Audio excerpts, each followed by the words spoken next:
हिंद दोस्तों, सैनिक समाचार में आपका हार्दिक स्वागत है। सबसे पहले दोस्तों हेडलाइन, 8वां वेतन आयोग आर पार के मूड में कर्मचारी और कल उन्होंने दिखा दिया कि हम क्या कर सकते हैं। उन्होंने कहा है कि भारत की व्यवस्था और रेल सब कर दूंगा ठप।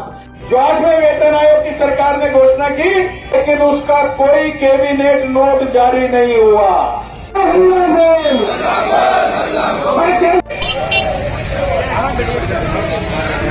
की सीलिंग बढ़ानी होगी। इंकलाब जिंदाबाद।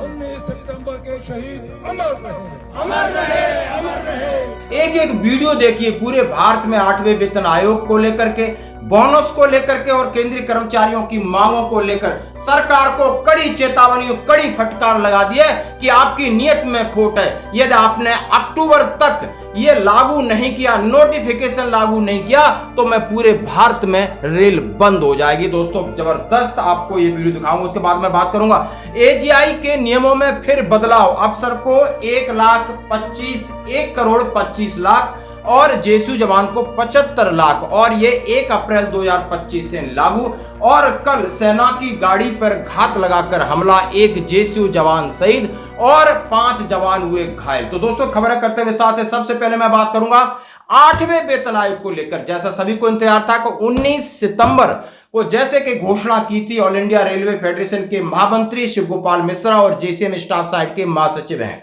उन्होंने यह घोषणा की और पूर्व संध्या पर सभी को आह्वान किया कि आप अपनी अपनी जगह पर धरना, रैली, प्रदर्शन सब करिए। और वो फिर होता है हंगामा। और आखिर मुद्दा क्या था? मुद्दा यह था कि सरकार की नीयत में खोट है।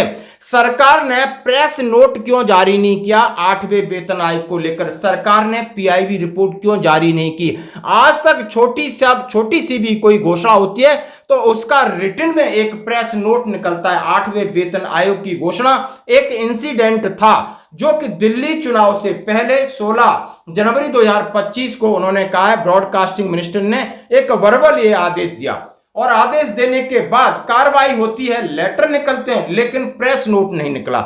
उसके बाद टर्म्स ऑफ रेफरेंस की बात होती है, स्पीड अप होता है और उसके बाद टर्म्स ऑफ रेफरेंस में जो मांगे रखी गई हैं वो माननी पड़ेंगी। उसके बाद उन्होंने कहा फिटमेंट फैक्टर आपका अक्वायर्ड फार्मूला जो कि पुराना है उसके हिसाब से नहीं मानेंगे। से पहले, ठीक पहले जो 8वें वेतन आयोग की सरकार ने घोषणा की, कैबिनेट में वार्ता जरूर हुई होगी, लेकिन उसका कोई कैबिनेट नोट जारी नहीं हुआ।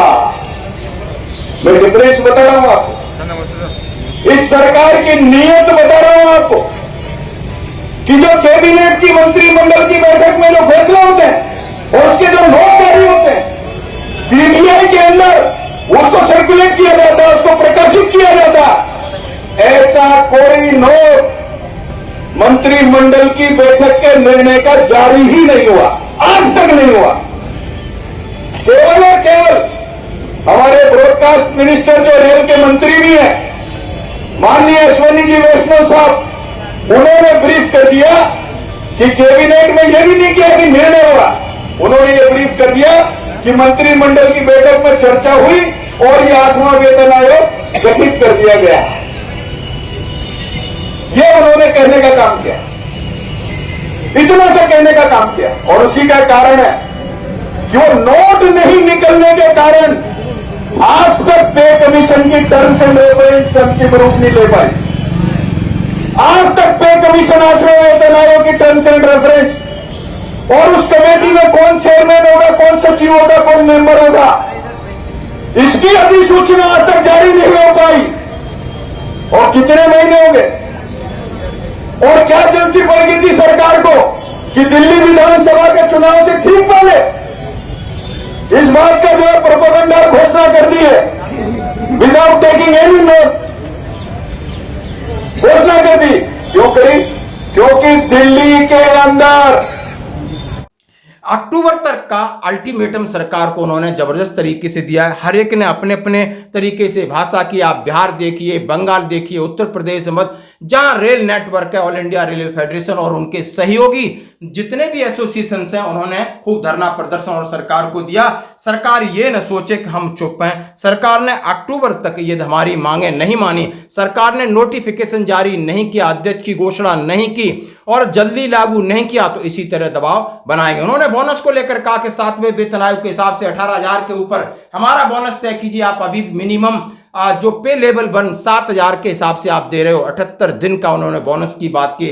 उन्होंने कहा आप हमारा एरियर खा गए। तमाम चीजों को लेकर उन्होंने गुस्सा जाहिर किया, बहुत दिनों की गुस्सा है, यानी उनका धैर्य अब जवाब देता जा रहा है दोस्तों। और ये जो संगठन है यही हमारे अग्रणी हैं, इन्हीं के सारे हमें बैठना पड़ता है, समझना पड़ता है कि आगे ये क्या कर रहे हैं। और जेसीएम स्टाफ साइड के शिव गोपाल मिश्रा जी हैं जो लगातार सरकार से बात कर रहे हैं, और ये आप ऑल इंडिया रेलवे फेडरेशन के महामंत्री भी हैं जो कि देश भर में उन्होंने चेतावनी दी थी कि 19 सितंबर जो उनका शहीदी दिवस है उस दिन हर जगह से धरना प्रदर्शन करके सरकार को कड़ी चेतावनी, फटकार और संदेश जाना चाहिए, क्योंकि हमें दबाव बनाना आता है। हम नॉन पॉलिटिकल है, हमें किसी राजनीतिक चीजों से लेना देना नहीं, हमें कर्मचारी हितों की बातें करनी है। और उसका आप नमूना ये देख सकते हो।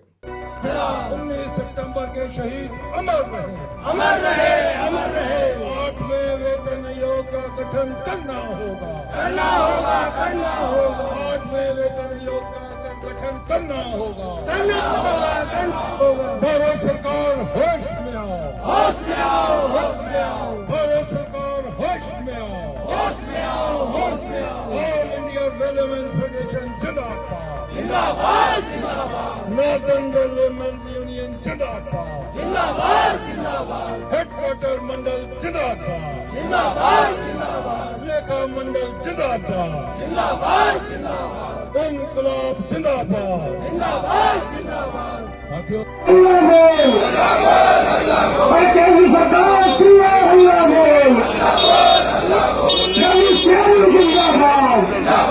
जिंदाबाद, शिव गोपाल मिश्रा का नाम सलाम, विजय गलत का नाम सलाम, इशरत खान का नाम सलाम, जिंदाबाद। आवाज दो, आवाज दो।